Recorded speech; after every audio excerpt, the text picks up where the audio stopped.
জয় গুরু। বন্দে পুরুষোত্তমম। সত্যানুসরণ। বন্ধুত্ব।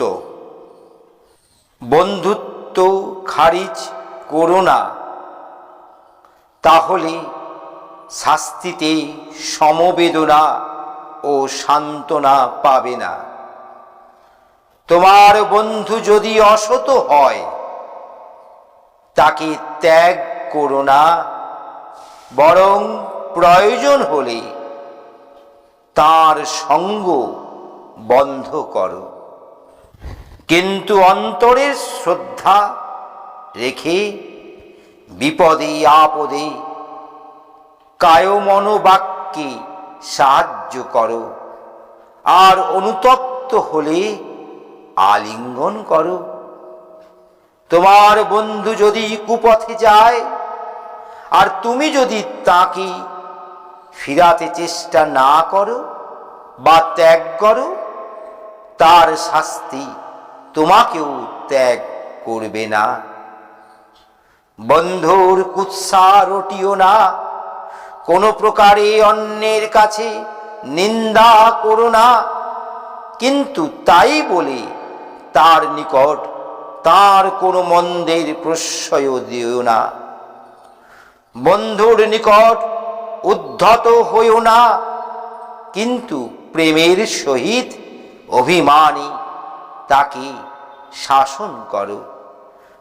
বন্ধুর নিকট প্রত্যাশা রেখো না, কিন্তু যা পাও প্রেমের সহিত গ্রহণ করো। কিছু দিলে পাওয়ার আশা রেখো না, কিন্তু কিছু পেলে দেওয়ার চেষ্টা করো। জয় গুরু। বন্দে পুরুষোত্তমম। সত্যানুসরণের এটি একটি গুরুত্বপূর্ণ অধ্যায়। বন্ধুত্ব। এই যে বন্ধুত্ব, বন্ধু কে, বন্ধু কেমন, বন্ধুর কর্ম কি, বন্ধুর চলন বলন কথন কেমন হয়, এর জাজ্জল্য প্রমাণ আমরা সকলেই জানি। কৃষ্ণ সুদামা।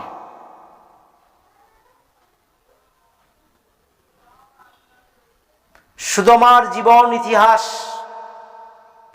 সখা কৃষ্ণের সাথে তার যে লীলা, সেটা আমাদের অনেকেরই গল্প জানা আছে। এই বন্ধুত্ব কেমন হয়েছিল শ্রীকৃষ্ণের প্রতি, সে বন্ধুত্ব আজ আমাদের পরিবেশে নেই। ঠাকুরের এই বাণী গ্রন্থে সত্যানুসরণে তাই তিনি প্রথমেই ঘোষণা করলেন, বন্ধুত্ব খারিজ করো না, তাহলে শাস্তিতে সমবেদনা ও সান্ত্বনা পাবে না। সুদামা যখন কৃষ্ণ থেকে দূরে চলে যাচ্ছেন, বা কৃষ্ণ যখন সুদামাকে ছেড়ে যাচ্ছেন, তার যে সান্ত্বনা সমবেদনা, তার যে দুঃখ বেদনা, তার ইতিহাস আজ ভাস্বর হয়ে আছে। তাই ঠাকুর আবার বললেন, বন্ধু যদি অসৎ হয়, তাকে ত্যাগ করো না, বরং প্রয়োজন হলে তার সঙ্গ বন্ধ করো।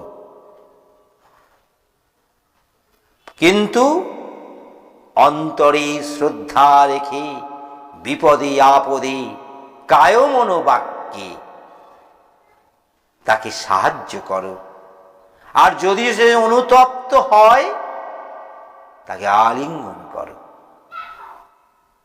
এই কঠিন বিষয়। বর্তমান সমাজে আমরা বন্ধু বলতে আমরা যা বুঝি তা নয়। বন্ধু হলেন আমার বন্ধু আমার কৃষ্ণ, আমার বন্ধু আমার পরম পুরুষ ঠাকুর অনুকূলচন্দ্র। হয়তো ঠাকুর অনুকূলচন্দ্রকে ধরতে গিয়ে, চলতে গিয়ে তিনি তো বন্ধু সখা, জীবনে অনেক কষ্ট দুঃখ বেদনা আসবে, তবু বন্ধুত্ব খারিজ করা যায় না।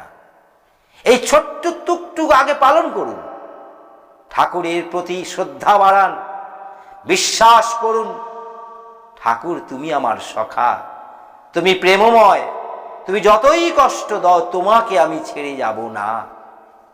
ঠিক একইভাবে এই অনুভবের মধ্য দিয়ে আমার পরিবেশে যারা পারিপার্শ্বিক রয়েছেন তারাও যদি ঠাকুরের ঈশ্বর হন, তিনি তো ঠাকুরদেরই সন্তান, তারাও আমার কাছে বন্ধুবৎ। তাই যতই সে বিপদ আসুক, কঠিন শাস্তি দিক, পারিপার্শ্বিক আপনার উপর বিরূপ হোক, তবু তাদেরকে তুমি ছেড়ো না, কারণ তারাই তোমার কাছে বন্ধু, পরম পুরুষ ঠাকুর অনুকূলচন্দ্রের মতন। তাই তো বললেন, তোমার বন্ধু যদি কুপথে যায় আর তুমি যদি তাকে ফিরাতে না চেষ্টা করো বা ত্যাগ করো, তার শাস্তি কিন্তু তোমাকেও ত্যাগ করবে না। এটা করতে গেলে কি করতে হবে? আমরা বন্ধু আচরণ করি, বন্ধু তৈরি করি, বন্ধু পালন করি কেন? কিছু প্রত্যাশা রাখি বলে। তাই ঠাকুর শেষে বললেন, বন্ধুর নিকট কোনো প্রত্যাশা রেখো না, কিন্তু যা পাও তাকে প্রেমের সহিত গ্রহণ করো। কিছু দিলে পাওয়ার আশা রেখো না, কিন্তু কিছু পেলে তাকে দেওয়ার চেষ্টা করো। এই দেওয়া, এই টু গিভ, দেওয়ার মধ্য দিয়ে পাওয়া আসে।